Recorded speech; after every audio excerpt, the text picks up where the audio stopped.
Praise the lord అందరికీ. ఎలా ఉన్నారు? అందరూ బాగున్నారని అనుకుంటున్నాను. ఈరోజు నేను చెప్పబోయే ఈ మెసేజ్ కేవలం యూత్కి మాత్రమే కాదు, కానీ ప్రతి ఒక్కరు కూడా వాళ్ళకి వాళ్ళు చెక్ చేసుకోవాలి, ఎవరి మీద ఆధారపడుతున్నారు ఈ లోకంలో ఉన్నప్పుడు అని. ఈరోజు క్రైస్తవులు కూడా ఎలాగైపోయారు అంటే, దేవునిపైన ఆధారపడటం మానేసి, పరిశుద్ధాత్మ దేవునిపైన ఆధారపడటం మానేసి, వాళ్ళకి వాళ్ళు సొంత తెలివితేటలతోని నడుద్దామే అని చెప్పి అనుకుంటున్నారు. ఒకవేళ అలాంటి ఆలోచనలు ఉంటే గనక మనం ఏమీ గెలవలేము ఈ లోకంలో. ఇంకా ఈరోజు యూత్ పీపుల్ కూడా నో అని చెప్పడానికైతే చాలా దేవుని సహవాసాన్ని విడిచిపెట్టి, దేవునితో మనము జీవితాన్ని విడిచిపెట్టి లోకానికి నో అని చెప్పడానికి యూత్ పీపుల్ భయపడుతున్నారు. ఇంకా లోకంలో ఉన్న స్నేహితులకి నో అని చెప్తే మళ్ళీ వాళ్ళు ఏమనుకుంటారో, మళ్ళీ వాళ్ళు రారేమో, నాతో ఫ్రెండ్షిప్ చేయరేమో అని చెప్పి భయపడుతున్నారు.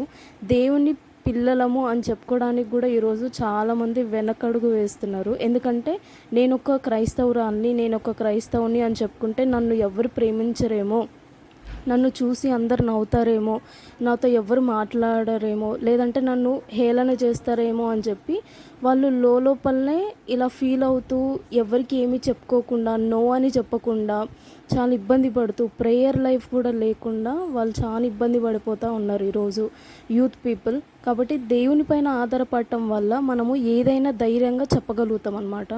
సో దేవునిపైన ఆధారపడినప్పుడు ఆయనే మనకి బలమునిస్తాడు. ఇంకా దేవుడిచ్చిన ఈ యొక్క సమయాన్ని కూడా మనము వ్యర్థపరచుకోకుండా వీలైనంత వరకు మనము మన టైంని ఎంతవరకు అయితే అంతవరకు దేవుని కోసం ఖర్చు చేయడానికైతే మనకి అప్పుడు జ్ఞానం ఇస్తాడు దేవుడు. ఎలాగ యూజ్ చేసుకోవాలి, ఎవరితో ఫ్రెండ్షిప్ చేయాలి, లేదు అంటే ఎవరితో మాట్లాడాలి అని చెప్పి మనము దేవునిపైన ఆధారపడటం వల్ల, దేవునిపైన అనుకోవటం వల్ల నూతన బలము పొందుతామని దేవుని వాక్యం చెప్తుంది.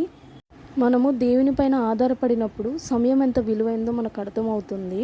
ఇంకా దేవుని నమ్మి ఆయన పైన ఆనుకున్నప్పుడు కూడా ఖచ్చితంగా ఆయన యొక్క వే ఎలా ఉంటుంది, మనం ఎలాగ దేవునిపైన ఆధారపడాలి ఈ లోకంలో అనేది దేవుని వాక్యం చదవటం వల్ల మనకు ఆ జ్ఞానాన్ని దేవుడు ఇస్తాడు. సరైన మార్గంలో నడవటానికి కూడా దేవుని యొక్క వాక్యము మనకి ఎంతో సహాయం చేస్తూ ఉంటుంది. మోస్ట్లీ యంగ్ పీపుల్కి వచ్చే ఆ యొక్క టెంప్టేషన్స్ కానీ, సిగరెట్ తాగాలి అని, లేదు అంటే డ్రగ్స్కి అలవాటు పడిపోయిన వాళ్ళు కూడా దాని నుంచి విడుదల రాక ఇబ్బంది పడిపోతూ ఉంటారు.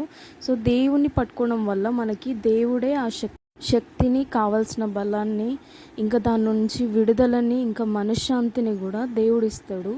సో దేవుని పైన ఆధారపడటం వల్ల మనకి ఎన్నో లాభాలు ఉంటాయి, కానీ నష్టమైతే ఉండదు.